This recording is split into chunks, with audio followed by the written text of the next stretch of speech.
As Max Holloway himself put it, to be the best, you have to beat the best. And the best is blessed. Through win after win and masterclass after masterclass, Holloway has set his legacy in stone. But the scary thing is that he is clearly only getting better. Here are 5 definitive moments that made the man a living legend. The stand and bang. To any prospective fighters out there who want an easy route straight into the heart of the MMA audience, take note of what Max Holloway did during the final round of his UFC 199 clash with Ricardo Lamas. Look, we've all seen fighters in the past who claim that they're going to stand and bang, or that they're even willing to die inside that octagon. But during his own ascent into the upper tier of the featherweight division, Max took what can usually be seen as empty words and put them into practice at a point in the fight where he was maybe seconds away from getting a comfortable victory on the scorecards. Again, sometimes a call to stand and bang comes from a place of desperation, as you try to taunt a patient and methodical opponent into scrapping with you to make up for a deficit in skill. In Holloway's own words, he saw a look in his opponent's eye, understood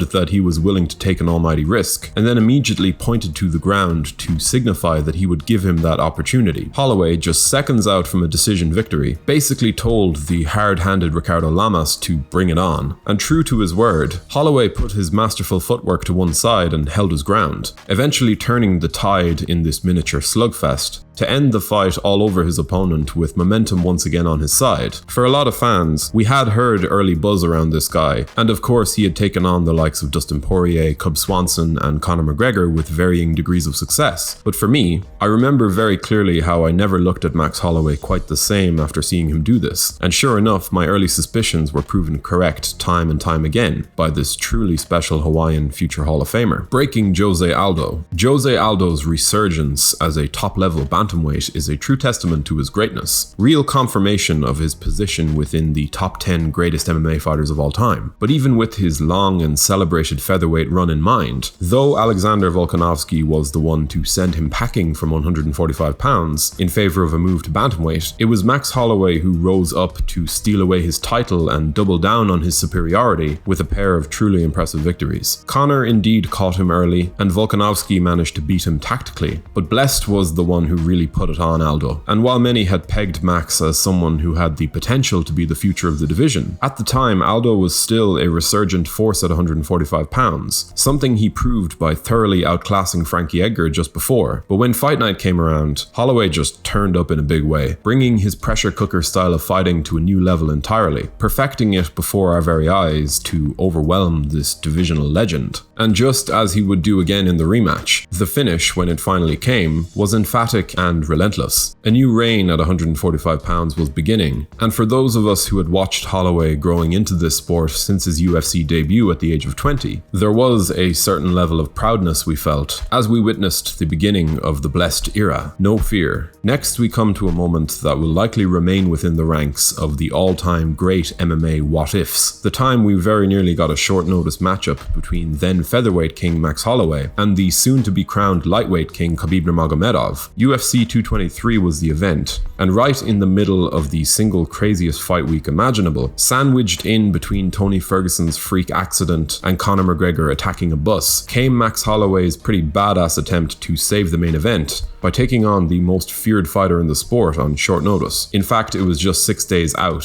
And look, all things considered, Khabib deserved to be pretty heavily favored. And knowing what we know now about his talents, there is every chance that Holloway would have been ragdolled, especially up in weight and without a training camp behind him. But for me, it was the gesture that made it such a standout moment. The fearlessness in the face of very real danger. That willingness to take a stab at eternal glory. Sure, the commission stepped in and forced Max to pull out, something that saw Ali Aquinta eventually get the call. But us fans never forgot just how close Holloway came to pulling off an incredibly ballsy move, win, lose or draw. And obviously, if he had stepped in there with Khabib and won, if he had managed to pull off a miracle, you can just imagine what that would have done for his legacy. And yeah, sure, Nurmagomedov is a pretty terrible stylistic matchup for Holloway, especially given that Max is a featherweight who isn't particularly known for his power or work from the bottom. But hey, nobody can deny that Max Holloway is an absolute badass for giving it a go. On a quick side note, if you're enjoying this content and would like to stay up to date with all of our weekly uploads, be sure to subscribe to the channel now, because like Max Holloway, we love cupcakes, and we want to continue bringing you a range of flavors flavors as we move further into 2022. Also, we recently set up a Patreon account, so if you want to help support the channel, the link is in the description. Halting T-City's train. It is easy to forget just how intriguing a contender Brian Ortega was within the featherweight top 5 when he originally burst onto the scene with finishes of guys like Cub Swanson, Renato Moicano, and that devastating uppercut of Frankie Edgar. At this point in time, we had yet to fully realize that he leaves a lot to be desired in the defense department, and in many ways, his ability to always pull a win from the jaws of defeat was seen as a strong trait of his that was widely celebrated. But when the time did come to take that almighty step up in competition that was Max Holloway, man did Ortega get a lesson in the levels that exist within this game. Just like he did with Jose Aldo before him, Holloway's pressure-intensive fighting style saw him slowly bring Ortega to the boil, battering him with a level of volume and variety that left him with very little in the way of a chance of winning the fight by the middle rounds. In the end, it was a doctor's stoppage that called the fight to an end, something that saw Max remain as champion, and for his legacy as featherweight king, this was certainly among his greatest performances. The flair, the dynamism, and his uncoachable passion for fighting really shone through with this win, and though he would soon run into the technical master that is Alexander Volkanovski and lose his title, that first fight was by no means a devastating defeat. That label would be better suited for the pair of defeats taken on by Brian Ortega, on this occasion against Holloway, and later at the hands of the new champion Volkanovski. I'm the best boxer in the UFC. And finally we come to a win so damn entertaining, so damn artistic, that it really does deserve a video of its own. Jump forward 10 years and people will still likely be celebrating this record-breaking performance from Max Holloway. Thoroughly beating down a fighter of Calvin Kattar's quality over 5 rounds is impressive in its own right, but it was the manner in which Max went to work that really made me forget about the fact that he wasn't in possession of a UFC title. In the pantheon of great championship-level performances, I would argue that this victory is right up there on that A-level tier, deserving of a category of its own in terms of the sheer creativity and artistry that was on display. Holloway boxed like a pro, he kicked freely, added beautiful elbows and knees to complement his excellent feel for range, and look, while he's not the most vicious finisher to have ever done it, as much as Holloway isn't a powerhouse, I do believe that primarily it was the toughness of Calvin Kattar that kept this one going, because no matter how you saw it, some of those sequences were clearly hurting the featherweight contender, clearly pushing him to the brink of being finished. And as the bout wore on, Max's pressure and overall ferocity grew with it.